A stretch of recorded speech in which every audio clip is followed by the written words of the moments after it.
আল্লাহ পাক বলেন, অবশ্যই তোমাদের জন্য নবীজি মুহাম্মাদুর রাসূলুল্লাহ সাল্লাল্লাহু আলাইহি ওয়াসাল্লামের মধ্যেই রয়েছে উত্তম আদর্শ। এই ঘোষণা দিচ্ছেন কে? মুসলমান ভাইয়েরা আমার, নবীজি মুহাম্মাদুর রাসূলুল্লাহ সাল্লাল্লাহু আলাইহি ওয়াসাল্লাম উত্তম আদর্শ শুধুমাত্র নামাজের ক্ষেত্রে নয়, শুধুমাত্র ইবাদতে মুহজার ক্ষেত্রে নয়, বরং বাস্তবতা হলো আমাদের নবী মুহাম্মাদুর রাসূলুল্লাহ সাল্লাল্লাহু আলাইহি ওয়াসাল্লাম ইবাদতে মুহজা, নামাজ রোজা হজ যাকাতের ক্ষেত্রে যেমন ইবাদত, আপনার আমার ব্যক্তিগত যাবতীয় যে কাজগুলো আছে এই কাজগুলোর জন্য আমাদের নবী আমাদের জন্য উত্তম আদর্শ। আদর্শিক জায়গাটা আমরা স্বল্প করে ফেলেছি, ছোট করে ফেলেছি, এই জন্য আমরা বিভ্রান্ত বিচ্যুত হই। দেখুন, নামাজের মধ্যে প্রতিদিন আমরা যখন নামাজ পড়ি, কয়জন মানুষের নামাজ ভুল হয়? খুব কম সংখ্যক মানুষের নামাজ। কেন? আমরা সবাই এখানে চৌকান্না, সচেতন, সতর্ক যে আমার নামাজ নবীর তরিকায় হওয়া জরুরি। অথচ এই মানুষটাই যখন বাজার ব্যবস্থাপনায় যায়, তখন তার মাথার মধ্যে এটা থাকে না যে বাজার ব্যবস্থাপনার যত কাজ আছে এখানেও আমার নবী আমার জন্য উত্তম আদর্শ, এর চেয়ে বড় উত্তম আদর্শ দুনিয়ার মধ্যে আর কিছু হতে পারে না।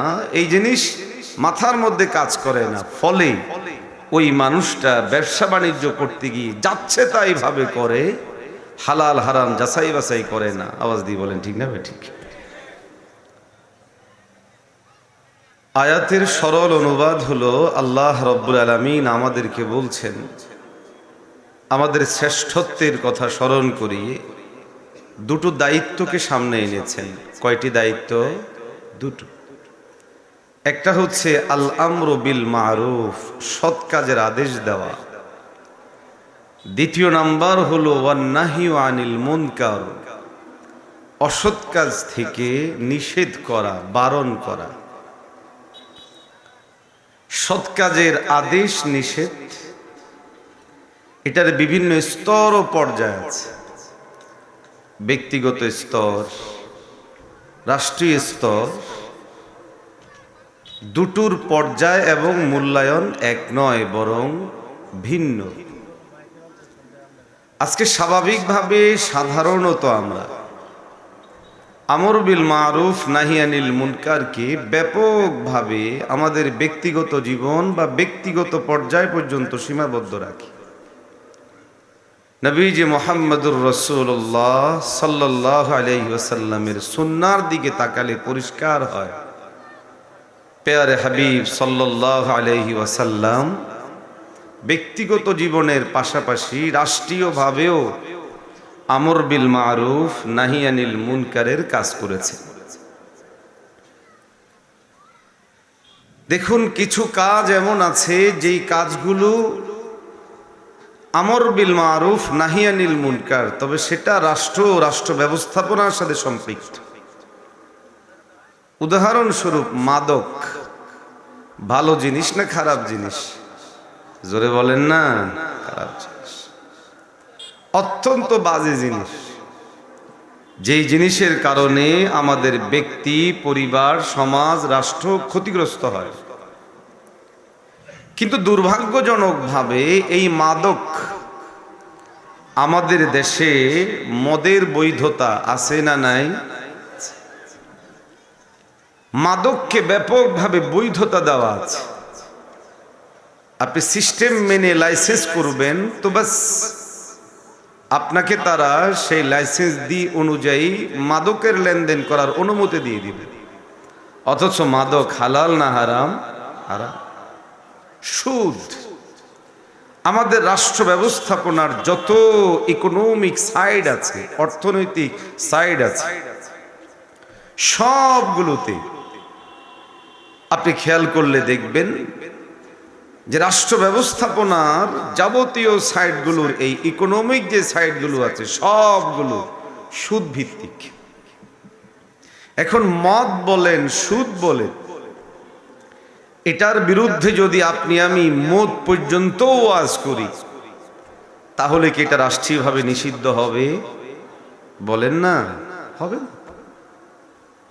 রাষ্ট্রীয়ভাবে নিষিদ্ধ হওয়ার জন্য রাষ্ট্রীয় পর্যায় স্তর জরুরি। রাষ্ট্রীয় স্তর পর্যায়ে না হয়ে ব্যক্তিগতভাবে, যেমন আমি যেগুলো বলছি এগুলো ওয়াজ, দাওয়াত ও তাবলীগের ভাইয়েরা যেগুলো গিয়ে বলেন সেটা নসিহত, আবেদন, আবদার। নবীজি সাল্লাল্লাহু আলাইহি ওয়াসাল্লাম ওয়াজও করেছেন, আবেদন আবদারও করেছেন, আবার রাষ্ট্রীয় অবকাঠামোতে পরিষ্কারভাবে বলেছেন এটা হ্যাঁ, এটা না, এটা করবা, এটা করবা না, এভাবে পরিষ্কার নিষেধ করে দিয়েছে। এই জায়গায় আমরা অনেক সময় পদস্খলিত হয়ে যাই, বিভ্রান্তি ও বিচ্যুতির শিকার হই, বুঝতে ভুল করি।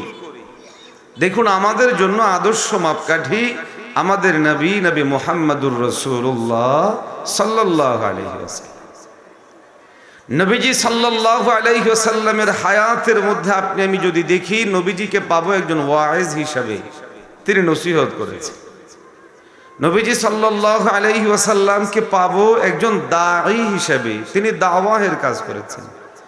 আবার নবীজি সাল্লাল্লাহু আলাইহি ওয়াসাল্লামকে পাবো আল আমির, আদেশকারী হিসেবে, ওয়ান্নাহি, নিষেধকারী হিসেবে, এটা করো, এটা করবা না, এটা ধরো, এটা ছাড়ো, এভাবে বলেছে। এই জন্য আল্লাহ নবীজি সাল্লাল্লাহু আলাইহি ওয়াসাল্লামের শানে বিভিন্ন সিফাত ব্যবহার করেছে। قال الله تبارك وتعالى وداعيا إلى الله بإذنه وسراجا منيرا। আল্লাহ নবীজিকে বলেন দাঈ ইলাল্লাহ। আবার আল্লাহ অন্যত্র নবীজিকে বলেন মা আতাকুমুর রাসূলু ফাখুযু ওয়া মা নাহাকুম আনহু ফান্তাহু। রব বলেন আমার নবী যেটা আনে সেটা ধরো, যেটা থেকে নিষেধ করে সেটা ছাড়ো। ধরা ছাড়া পুরোটাই নবীজির উপরে নির্ভর করছে। মুহতারাম হাজিরিন, আমাদের জন্য মুসিবত হলো আমরা ইবাদত দ্বীনকে সীমাবদ্ধ করে ফেলি। আমি যেটা করি এটাই দ্বীন, আমি যেটা বুঝি এটাই দ্বীন, অথবা শুধু এই জায়গার মধ্যে দ্বীন, এর বাহিরে দ্বীন নেই। যেমন আমাদের অধিকাংশ মানুষ আমরা মনে করি মসজিদ ও মসজিদের পরিবেশের যে কাজগুলো, এই কাজগুলোই ইবাদত, এখানেই আল্লাহর বিধান মালা লাগে, নবীর তরিকা মানা লাগে। কিন্তু এর বাহিরে আমি যখন বাজারে যাব, সেখানে আল্লাহর আদেশ নিষেধ কি খেয়াল করি না। লেনদেন যখন করি, আদেশ নিষেধ কি খেয়াল করি না। অন্য কোনো কাজ যখন করি, আদেশ নিষেধ কি খেয়াল করি না। এইভাবে করে হেলায় খেলায় আমাদের জীবন চলে। আওয়াজ দিয়ে বলেন ঠিক না ভাই? ঠিক। মুমিন মুসলমান ভাইরা আমার, আল্লাহ পাক রব্বুল আলামিন নবীজি মুহাম্মদুর রাসূলুল্লাহ সাল্লাল্লাহু আলাইহি ওয়াসাল্লামকে প্রেরণ করেছেন আখিরি নবী হিসাবে। হাবিবে কিবরিয়া নবী মুহাম্মদুর রাসূলুল্লাহ সাল্লাল্লাহু আলাইহি ওয়াসাল্লাম আরব সমাজের মধ্যে আগমন করে গোটা আরবের মানুষগুলোকে পরিবর্তন করেছেন। আচ্ছা, যে কথা বলছিলাম সেটা হলো যে আমাদের জন্য সর্বোত্তম আদর্শ হচ্ছেন আমাদের নবী মুহাম্মদুর রাসূলুল্লাহ সাল্লাল্লাহু আলাইহি ওয়াসাল্লাম। আল্লাহ এই মহান আদর্শের মাধ্যমে পৃথিবীর অন্যতম উল্লেখযোগ্য একটা নিকৃষ্ট জাতিকে, নিকৃষ্ট সময়কে উৎকৃষ্ট জাতি এবং উৎকৃষ্ট সময়ে রূপান্তর করেছেন। আওয়াজ দিয়ে বলেন ঠিক না ভাই? ঠিক। আইয়ামে জাহিলিয়াত যেটাকে বলা হয়, জাহেলিয়া তাদের শব্দ জ্ঞান, অক্ষর জ্ঞান ছিল না এমন না, এরপরও তাদেরকে জাহেল বলার পিছনে কারণ হলো শব্দ জ্ঞান, অর্থ জ্ঞান থাকলেও রবের সাথে তাআল্লুকের জন্য যেই জ্ঞান যেটা থাকা দরকার সেটা তাদের ছিল না। এই জন্য টোটাল যুগটাকে জাহিলি যুগ, সময়টাকে জাহিলি সময় হিসাবে অভিহিত করা হয়েছে। আল্লাহ প্রিয় হাবিবের শানে কালামুল্লাহের মধ্যে বলেন, قال الله تبارك وتعالى لقد كان لكم في رسول الله أسوة حسنة। আল্লাহ পাক বলেন, অবশ্যই তোমাদের জন্য নবীজি মুহাম্মদুর রাসূলুল্লাহ সাল্লাল্লাহু আলাইহি ওয়াসাল্লামের মধ্যেই রয়েছে উত্তম আদর্শ। এই ঘোষণা দিচ্ছেন কে? মুসলমান ভাইয়েরা আমার, নবীজি মুহাম্মদুর রাসূলুল্লাহ সাল্লাল্লাহু আলাইহি ওয়াসাল্লাম উত্তম আদর্শ শুধুমাত্র নামাজের ক্ষেত্রে নয়, শুধুমাত্র ইবাদতে মুহজার ক্ষেত্রে নয়, বরং বাস্তবতা হলো আমাদের নবী মুহাম্মদুর রাসূলুল্লাহ সাল্লাল্লাহু আলাইহি ওয়াসাল্লাম ইবাদতে মুহজা, নামাজ, রোজা, হজ, যাকাতের ক্ষেত্রে যেমন ইবাদত, আপনার আমার ব্যক্তিগত যাবতীয় যে কাজগুলো আছে এই কাজগুলোর জন্য আমাদের নবী আমাদের জন্য উত্তম আদর্শ।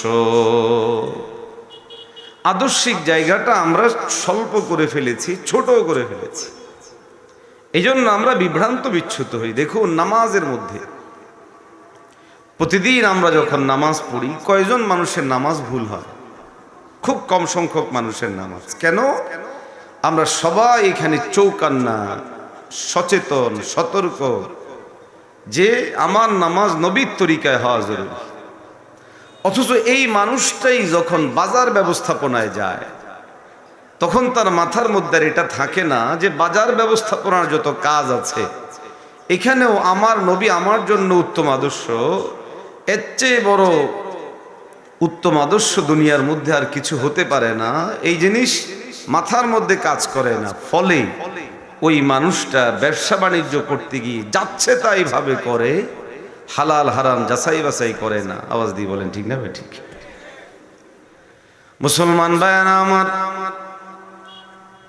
নবীজি মুহাম্মদুর রাসূলুল্লাহ সাল্লাল্লাহু আলাইহি ওয়াসাল্লাম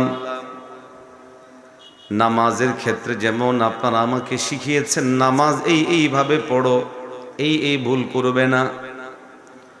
পয়গম্বর আলাইহিস সালাতু ওয়াস সালাম ঘোষণা দিয়ে বলেছেন, সল্লু কামা রাআইতুমুনি উসাল্লি। আমাকে যেইভাবে নামাজ পড়তে দেখো তোমরাও ঠিক ওইভাবেই নামাজ পড়ো।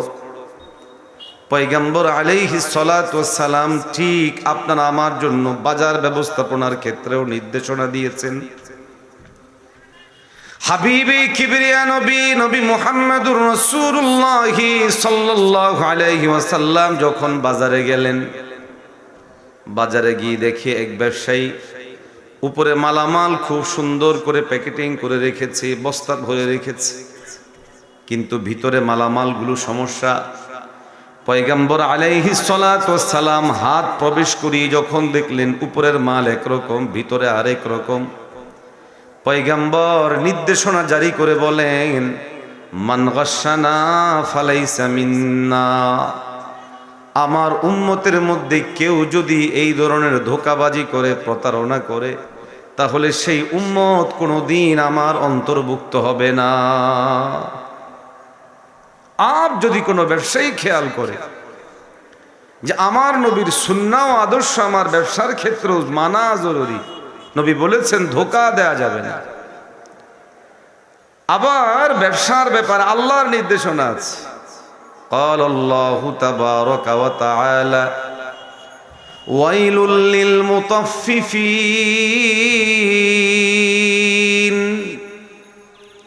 আল্লাহ পাক ধমক দিয়ে বলেছেন, তোমাদের মধ্য থেকে কেউ যদি কোনো ওজনের মধ্যে হালকা করো, তাদের জন্য আল্লাহর পক্ষ থেকে ধমক আছে না নাই?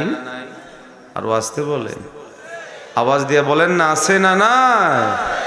ধমক দেওয়া আছে, পরিষ্কার ভাবে ধমক দেওয়া আছে। যে ওজনে যদি হালকা করো তো তোমাদের জন্য আল্লাহর পক্ষ থেকে শাস্তি আছে। দেখুন, নামাজ যেমন ইবাদত, আল্লাহর গোলামি এখানে আছে। নামাজ শুদ্ধ করে পড়লে যেমন জান্নাত পাওয়া যাবে, ব্যবসাটাও কেউ বিশুদ্ধভাবে করলে জান্নাত পাওয়ার সুসংবাদ আছে না নাই? জোরে বলেন না। ক্বালা রাসূলুল্লাহি সাল্লাল্লাহু আলাইহি ওয়াসাল্লাম আত-তাজিরুস সাদুকুল আমিনু মা'আন নাবিয়িনা ওয়াস-সিদ্দীকিনা ওয়াশ-শুহাদা'i ওয়াস-সালিহিন। পয়গম্বর আলাইহিস সালাতু ওয়াস-সালাম বড় পরিষ্কার করে বলেছেন, কেউ যদি আমানতদার ব্যবসায়ী হয়, সৎ ব্যবসায়ী হয়, পয়গম্বর আলাইহিস সালাতু ওয়াস-সালাম বলেছেন তাহলে ওই বান্দাকে আল্লাহ পাক জান্নাত দিবেন। সাধারণ জান্নাত নয়, নবীদের সাথে, সিদ্দিকিনদের সাথে, সালেহিনদের সাথে, শুহাদাদের সাথে জান্নাত দান করে দিবে। তাহলে খুব সহজ, একজন মানুষ নবীর আদর্শ মেনে নামাজ পড়লে সওয়াব, জান্নাতে যাওয়া যাবে। নবীর আদর্শ মেনে কেউ যদি ব্যবসা করে তাহলে সেটা করেও জান্নাতে যাওয়া যাবে। এবার আসি আমার পঠিত আয়াতের দিকে, যেই দিকে থাকে ইঙ্গিত।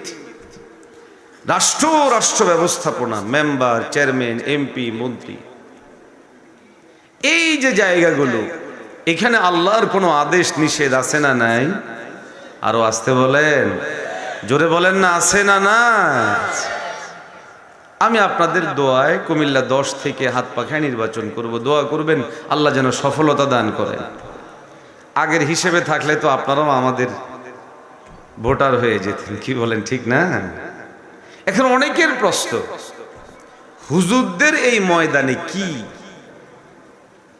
হুজুররা এখানে কি করবে? আমরা যারা মসজিদগুলোতে জুমা পড়াই, নামাজ পড়াই, অনেক ক্ষেত্রে আমাদের হাত পা বেঁধে ফেলেন আপনারা যে হুজুর আর যাই করেন এইখানে আপনাদের লাগবে না। আচ্ছা বলুন, আমাদের দিনদারি, আমাদের দ্বীনি বুঝ কি আমাদের নবীর চেয়ে বেশি? বলেন না। আবু বকরের চেয়ে বেশি, ওমর রাদিয়াল্লাহু তাআলা আনহুর চেয়ে বেশি? নবীজি রাষ্ট্র চালাইছেন না চালান নাই? আরো আসতে কাজ, জোরে বলেন না। হযরত আবু বকর, ওমর, ওসমান, আলী, যাদেরকে খোলাফায়ে রাশেদ বলা হয়, তারা রাষ্ট্রীয় দায়িত্ব পালন করেছেন না করেন নাই? এখন আপনি খেয়াল করুন, আপনি ইমাম সাহেব নিয়োগ দেওয়ার সময়ে নিয়োগপত্রে লিখছেন ইমাম সাহেব যেন রাষ্ট্র ব্যবস্থার কোনো অংশে যোগদান না করে। এজন্য কোনো ইমাম যদি মেম্বার হওয়ার জন্য প্রার্থী হয় তো 1 নম্বরে যেটা হবে, উনার ইমামতিটা চলে যাবে। চেয়ারম্যানিতে দাঁড়ালে উনার ইমামতিটা চলে যাবে। এমপি ইলেকশনের জন্য দাঁড়ালে উনার ইমামতিটা চলে যাবে। বিভিন্ন যুক্তি তর্ক দাঁড় করাইয়া প্রশ্ন উত্থাপন করা হয়। আজকে আমার জুমা মসজিদে 2 সপ্তাহ পরে নির্বাচন, আমাকে ডাইকা বলতেছে যে আপনি যে নির্বাচন করছেন আপনি তো এক সাইড হয়ে যাচ্ছে। মানে কি এক সাইড হচ্ছি? মানে আমি নামাজ যেই থিমকে লালন করে পড়াই, আমাদের ওখানকার কাজগুলো ঠিক ওই থিমকে পালন করেই করছি। আপনি নামাজ থেকে যেমন আমাকে বারণ করতে পারেন না, আপনি রাষ্ট্র ব্যবস্থাপনা পরিচালনায় নবীর সুন্নাহ বাস্তবায়নের ক্ষেত্রেও আমাকে আপনি কখনো নিষেধ করতে পারেন না। আরো আসতে বলেন। নবীর সুন্নাহ নামাজে যেমন আছে, রোজায় যেমন আছে, হজে যেমন আছে, রাষ্ট্র ব্যবস্থাপনা পরিচালনার ক্ষেত্রে আছে না নাই? তো আমার নবী যেই কাজ করেছেন আমি ওই সুন্নাহটাও পালন করতে চাইলে আপনি আমার হাত বাঁধবেন, তো আপনি আমাকে সুন্নাহ পালনের ক্ষেত্রে বাধা দিচ্ছেন। এই বাধা দেওয়ার অধিকার আপনার কখনো হতে পারে না।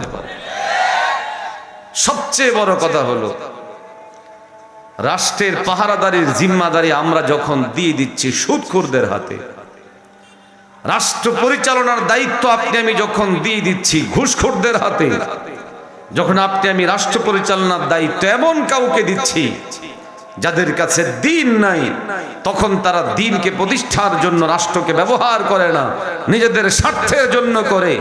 আমার নবী মদিনাতুর রাসূলের রাষ্ট্র ব্যবস্থা প্রতিষ্ঠা করার মাধ্যমে সেখানে আমর বিল মারুফ নাহি আনিল মুনকারকে পূর্ণাঙ্গভাবে করেছেন। একজন আদনা ইমানদার হিসেবে আমাদের জন্য জরুরি আমর বিল মারুফ নাহি আনিল মুনকারের এই বাস্তবতাকে প্রয়োগ করার জন্য সেই জায়গা পর্যন্ত পৌঁছা। জোরে বলেন ঠিক না বেঠিক? মুসলমান ভাইয়েরা আমার, রাষ্ট্র ব্যবস্থার সাথে সম্পৃক্ত জিনিসগুলো জনসেবামূলক।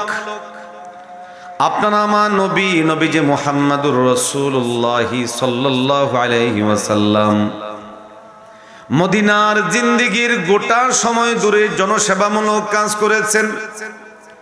হাবিবে কিবরিয়া নবী মুহাম্মদুর রাসূলুল্লাহ সাল্লাল্লাহু আলাইহি ওয়াসাল্লাম নবুয়তের আগেও নবুয়তের পরেও জনসেবামূলক কাজ করেছেন। পয়গম্বর আলাইহিস সালাম যখন জোয়ান ছিলেন, যুবক ছিলেন, হেলফুল ফুজুল নামে একটা সংগঠন করে পয়গম্বর সামাজিক কাজ করতেন। নবীজি সাল্লাল্লাহু আলাইহি ওয়াসাল্লামের উপর যখন ওহী অবতীর্ণ হলো, ওহী অত্যন্ত ভারী জিনিস, ওহী অত্যন্ত ভারী জিনিস। পয়গম্বর আলাইহিস সালাতু ওয়াস সালাম ওহীর ভারতের কারণে ভীত সন্ত্রস্ত হলেন, শরীরের মধ্যে অসুস্থতা বোধ করলেন। আম্মা জান খাদিজাতুল কুবরা রাদিয়াল্লাহু তাআলা আনহা পয়গম্বর আলাইহিস সালাতু ওয়াস সালামকে যেই কয়েকটা শব্দ বলে সান্ত্বনা দিয়েছেন, ওই শব্দগুলোর মধ্যে অন্যতম ছিল, ও নবী, আল্লাহ পাক আপনাকে কখনোই লাঞ্ছিত অপমানিত করবেন না, কেননা আপনি মানুষের সেবা করেন, দুস্থদের জন্য সহায়তা করেন, নিঃস্বদেরকে আপনি আশ্রয়স্থল দান করেন, অতএব আল্লাহ পাক কখনোই আপনাকে লাঞ্ছিত করবেন না। এখান থেকে অনুমান করা যায়, আপনি যদি কোনো একজন অভাবগ্রস্ত মানুষের পাশে দাঁড়ান, গরিবের পাশে দাঁড়ান, সহায়তা করেন, এটা দিন, এটা দিনের কাজ, এটা নবীর কাজ। আপনাদের মধ্যে যদি কেউ মেম্বার হন, চেয়ারম্যান হন, এমপি হন, মন্ত্রী হন, আর ফিকির করেন এটা যে আমি নামাজের ক্ষেত্রে যেমন নবীর সুন্নাহ পালন করে করি, রোজার ক্ষেত্রে যেমন নবীর সুন্নাহ পালন করে খেয়াল করে পালন করি, আমি মেম্বার যে হয়েছি এই দায়িত্ব, চেয়ারম্যান হয়েছি এই দায়িত্ব, এমপি হয়েছি এই দায়িত্বটুকু আমি নবীর আদর্শকে সামনে রেখে পালন করব, আমি আপনাদেরকে নিশ্চয়তা দিচ্ছি অবশ্যই আল্লাহ আমাদেরকে উত্তম জাযা দান করবেন, আজর দান করবেন, সওয়াব দান করবেন। ইত্তেবায়ে রাসূলের কারণে আমরা আশাবাদী হতে পারি এই খিদমতটুকু আল্লাহ কবুল করলে আমাকে জান্নাত দিতে পারে। মুসলমান ভাইয়েরা আমার, নবীজি মুহাম্মদুর রাসূলুল্লাহ সাল্লাল্লাহু আলাইহি ওয়াসাল্লামের পর পয়গম্বর আলাইহিস সালামের সাহাবী হযরতে আবু বকর রাদিয়াল্লাহু তাআলা আনহু আমর বিল মারুফ নাহি আনিল মুনকারকে চূড়ান্ত জায়গা থেকে বাস্তবায়ন করার জন্য রাষ্ট্রীয় ক্ষমতা অধিষ্ঠিত হয়েছেন। ওমর রাদিয়াল্লাহু তাআলা আনহু গোটা অর্ধ জাহানের রাষ্ট্রীয় ক্ষমতা অধিষ্ঠিত হয়ে পরিচালনা করেছেন। সুতরাং এখান থেকে অনুমান করা যায় রাষ্ট্র ব্যবস্থাপনা, রাষ্ট্র পরিচালনা শুধুমাত্র পয়গম্বর আলাইহিস সালাতু ওয়াস সালামের সুন্নতি নয়, বরং সুন্নতে নবী এবং সুন্নতে সাহাবা, সুন্নতে আকাবির, আমাদের পূর্বসূরীরাও এই সুন্নত পালন করেছেন। নবীজি সাল্লাল্লাহু আলাইহি ওয়াসাল্লামের অনুসরণে আবু বকর, ওমর, ওসমান, আলী সকলেই এই সুন্নত পালন করেছেন। আমর বিল মারুফ নাহি আনিল মুনকারের এই জায়গায় আপনি আমি বলতে পারি এটা সুন্নতে রাসূল এবং সুন্নতে সাহাবা। قال رسول الله صلى الله عليه وسلم عليكم بسنتي وسنة الخلفاء الراشدين المهديين। পয়গম্বর আলাইহিস সালাতু ওয়াস সালাম বলেছেন, তোমাদের জন্য জরুরি হলো আমার সুন্নাহ মানো, আমার সাহাবীদের সুন্নাহ মানো। নবীর সুন্নত মানলে লাভ কি হবে? ক্বালা রাসূলুল্লাহ সাল্লাল্লাহু আলাইহি ওয়াসাল্লাম, মান আহাব্বা সুন্নতি ফাকাদ আহাব্বানি ওয়া মান আহাব্বানি কানা মাই ফিল জান্নাহ। পয়গম্বর আলাইহিস সালাতু ওয়াস সালাম বলেছেন, যারা আমার সুন্নাহ মানলো, যারা আমাকে মহব্বত করলো, সুন্নাহকে ফলো করলো, আমাকে ভালোবাসলো, যারা আমাকে ভালোবাসবে তারা আমার সাথেই জান্নাতে প্রবেশ করবে। আলোচনার সারমর্ম হলো আল আমরু বিল মারুফ ওয়ান নাহয়ু আনিল মুনকারের বিভিন্ন স্তর আছে। ব্যক্তি হিসেবে সেটার স্তর। আমরা যারা সাধারণ মানুষ, আমর বিল মারুফ নাহি আনিল মুনকার এটা দাওয়াত, ওয়াজ, আবেদন, নিবেদন এই পর্যায়ে। কিন্তু এটা দ্বারা এর হাকিকি অর্থ আদায় হচ্ছে না। হাকিকি অর্থ আল আমর, এটার হাকিকি অর্থ আদায়ের জন্য জরুরি হয় ব্যক্তিকে বড় হতে হবে বয়সে কিংবা পজিশনে। নবীজি সাল্লাল্লাহু আলাইহি ওয়াসাল্লাম আমর বিল মারুফ নাহি আনিল মুনকারের পূর্ণাঙ্গ রূপ দান করেছিলেন মাদানী জিন্দেগীর 10 বছর।